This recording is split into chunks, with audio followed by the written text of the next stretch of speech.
Hello everyone. Today we are going to talk about the birth order of the clients and how we are going to navigate it.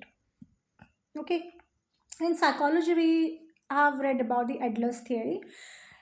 In today's video, I'm going to talk about how to implement it. Rather, I'm going to give you more information that are not part of the Adler theory but are also part of birth order. Okay. Now, when a child is born, the parents are also new to parenting. They also don't have any idea about what is to be done, so either they take in information about how to be a parent and what to do. So there is a lot of caution and nervousness. Remember, now the child is going to absorb that. So you will notice a lot of our elder siblings, the eldest ones in fact, are very cautious. They do a lot of cost benefit analysis, very analytical. Cost benefit analysis is always there. Okay. And they have to be very sure about what they want to do, because the parents are always on the same wavelength. They just want to be sure of what is to be done. They will commit a lot of mistakes and they will just, you know, bash themselves कि मेरे से तो गलती हो गई, फिर उन्होंने कुछ अच्छा करना है, तो they will always try to perfect themselves. If like if at all they are not trying to go for a perfection, they are trying to at least modulate their own behaviors so that it suits the child. So now when a child is born, the child is a neonate, right? Does It's like a new energy. So when you have a pet dog, when you the first time you have a pet dog, when you have a new doll first time in your life, the kind of relationship you build is something similar to what happens with the parents and the first child. So this is why the first child is someone who is very absorbing. So they absorb every single thing that is happening in the family. In fact, if the first child is very welcomed, then they will be like, they're going to get a lot of love of the people, including their parents, right? The family members and extended family members will be also loving them. Okay. Now, the first child is listening to every single thing that is happening and absorbing every single thing. The parents are also learning a lot of things. They are using the child as a feedback mechanism, okay, of being a good parent. Remember, there is a feeling, there is a notion of being a good parent. So that particular thing is also going to be there in the child. This is why a lot of our elder siblings, the eldest ones in fact, are perfectionists sometimes, and they are playing by the rules of the parents. So, the first child will always go through a phase where they are abiding by the value system of the parents. Why? Because parents are going to put a lot of their expectations on the child of how a child should be, how a parent should be. This should be and shoulds and musts will always be their part of their life. The child is going to absorb it. So the first child is absorbing every single thing, including the value systems of the father and the mother, not only the parents but of the collective society. Why? Because remember, the parents are, see, the father and the mother, they have lived a significant portion of their life. They have developed their own value system. Now they are also part of a society that has its own value system. So the society's value system is also going to get imposed on the child. So that the first children, the first child, they're also very attuned to the demands and the expectations of the society, along with being cautious and needing to be assured, self-assured all the time.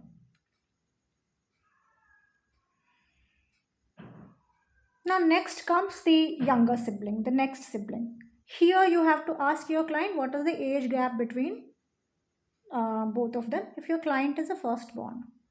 Why? Because if it's this client is a firstborn and there is like an age gap of less than 3 years, you have to just ask something.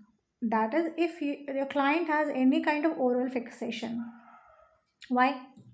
Because ideally we believe that till 3 years of age the child is supposed to be breastfed. After 3 years, there's gradually we wean them off breastfeeding, breast milk. We're trying to wean them off.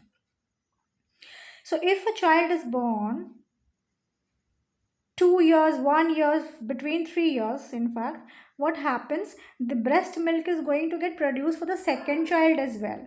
The first child is going to feel as if the total of his resources are now getting divided, and the child may have this pain of parting away with a portion of their resources and giving it to someone younger, someone else.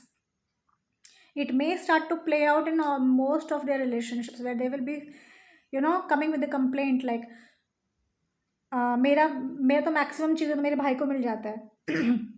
Or they may be telling that my colleague is the one who always takes away all the credit, most of the credit. I do the work, my credit is taken away by the my friend or this colleague or this person or that person. That can also happen because they are just playing or replaying the sibling rivalry or replaying that pain where they did not have the complete resource for themselves.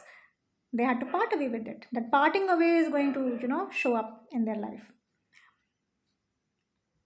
They may have to share their spouse as well. They may have to share their brother. They may have to have the pain of sharing their son with the daughter-in-law. All these things may come up. Now, the first child is hence the someone who is going to have a crisis with the value system of the family, because the family has its value and that is imposed on them. So they are the ones who are the obedient ones. But once they sense that the approach and the value of the family is not aligning with them. Why? Because remember, every individual in the family has their own unique destiny.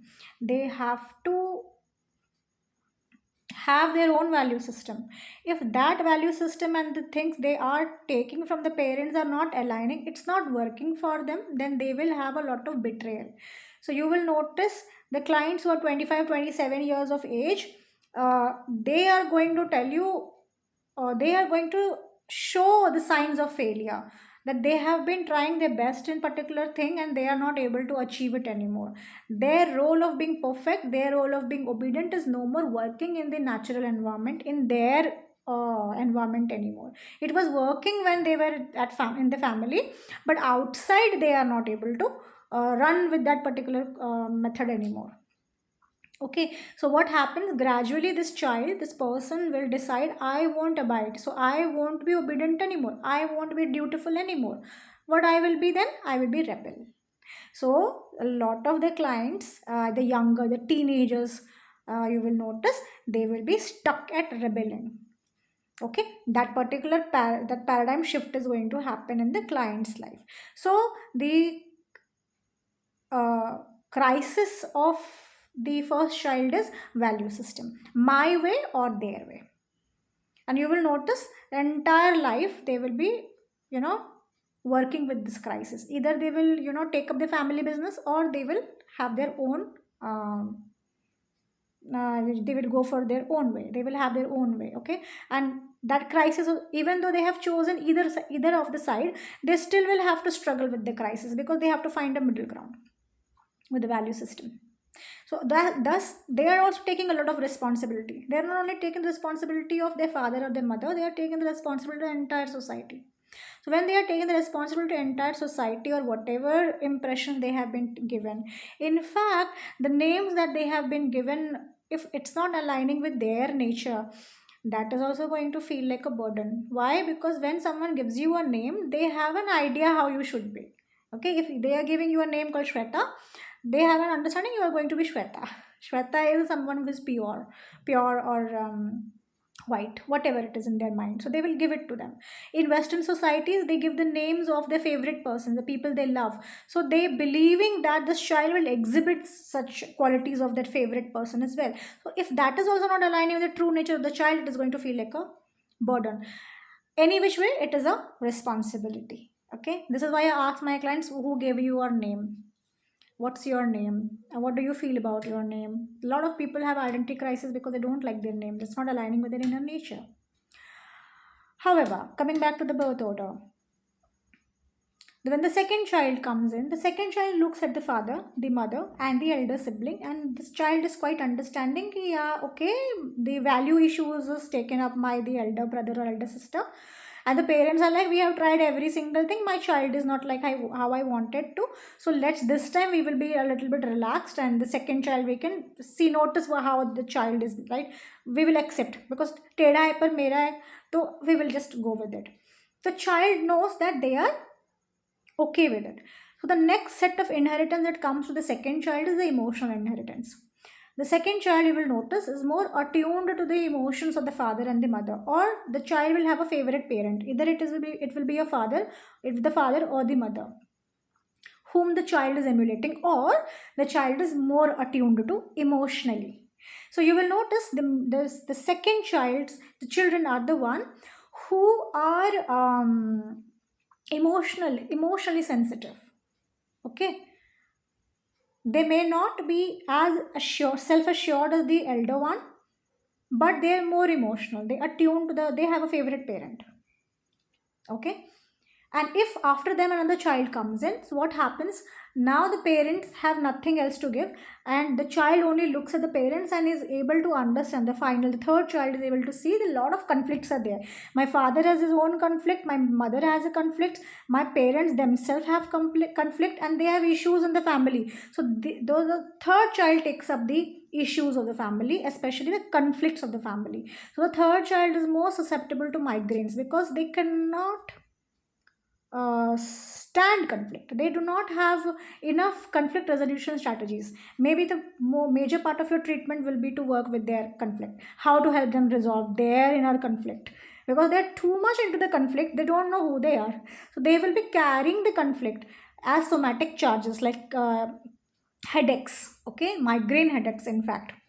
And the middle child now is now aware that there is another child who is, also suffering. The elder one is doing his or her way, and now this child is not feeling accepted, the middle child syndrome, that they're not feeling accepted because they have become the carrier of the parents emotions. They are not in tune with their emotions. So you will notice either they, in the middle child's life, they will act like a parent figure for either of the parent, or they will be the ones who will sacrifice their own authentic life in order to take care of a parent, because no one else will do, because the last one is the one who is like is a gone case, because he or she cannot resolve conflict, stand conflict. So this child always escapes. The elder one is always duty bound, doing something or this and that. No one is taking care of the emotions. I'll take care of the emotions. I don't know what my emotions are. I don't know how to express my emotions. So there will be a lot of issues in the chest region, you will notice. The chest till your belly region, there will be a lot of issues, and the back of the backbone as well. The middle child will be very, bhara hua. So they won't feel accepted. They may walk out of the family and find people, but they won't leave the family altogether. They will always keep on touching base with the family, because their coping mechanism is to stay in tune with either of the parent. Emotional attunement is there. The final child is the third child is the one who is most susceptible to leaving, because they have escape mechanisms. They will have excellent escape mechanisms, better than the first child who was turned into a rebel. Now this will be applicable in a lot of families, but not in all families. Why? Because remember, if the first child feels that I am not going to take the burden of the value system, then someone else will. It may be the second child who will take it up. So you will notice a lot of your second child, middle child, or the third child are the one who are acting like the first child. They are the more responsible one. Okay, this may happen. What I mean to say is that there is a individual choice of the child. The child may choose to take it or not, but most of the time, the first child's case, they take it because they're very absorbing in nature. They will take it, just take it. Okay, this is the birth order. Now I'm going to tell you that in birth order, it is always about born children, there are also unborn children. And in unborn cases we don't discuss, I don't talk about it in open like this, because it's something a little bit advanced, this knowledge is advanced level. Okay, so we will discuss it, we only discuss it in therapy, where we are teaching our clients how to deal with those cases. Because when there is a sibling in middle of or before or after a child, that sibling that has not been born, their impact is also there in the family, in the child's, as a sibling you will also have the impact, and the parents will also have the impact. And this is why in both order, in case history taking, we ask our client to give us the complete birth order. In what sense? Maybe my client is the, the third born child, okay, the third child, okay. Although when I write it down it will look like he's a second child, but there probably is a child. If I take the history, there has been a child before my client, then I will have to consider this child as a third child, because now this child is carrying two energies. What energy? The burden of the second one, the one who was not born or stillborn or miscarried or aborted, okay, plus the responsibility or the burden of the third child. The two energies are also there, so there may be a complexity in the issues my client is going through. So this is what the birth order is about. Okay, so when you take history, you sit down and you ask your client, if this is a young child, the child, okay, so we ask the mother, आपके कितने बच्चे थे, आपके कितने conceptions हुए, we ask them.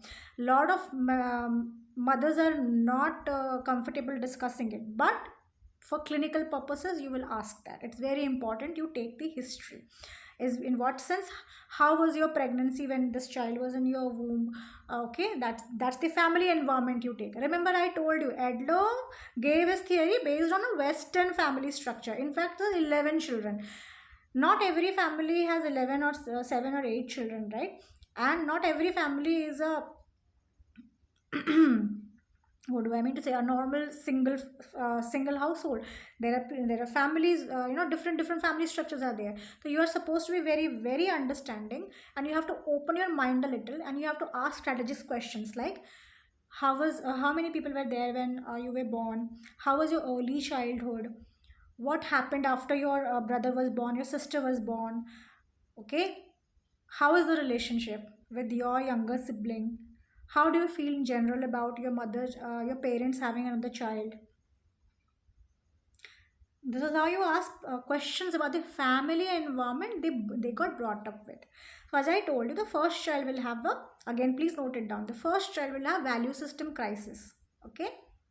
The second child will have emotional crisis. The third child will carry the family conflict as the burden. And this particular structure may not follow all the time. So you have to cross check if your child is carrying more than of these burdens. Okay, there probably is a loss of a sibling, a younger sibling.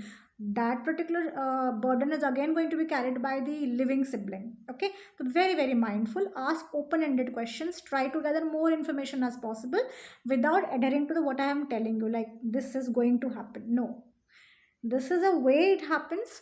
It generally happens this way, but not always. Okay, if you like this kind of content, please like and subscribe. If you have questions, please write it down. Okay, and if you feel this Adler's theory does not apply to your family, to your life, do tell me why, because there must be a reason and I would love to know why. Okay, we can both together try to understand why. Okay, and thank you for listening to me. Bye.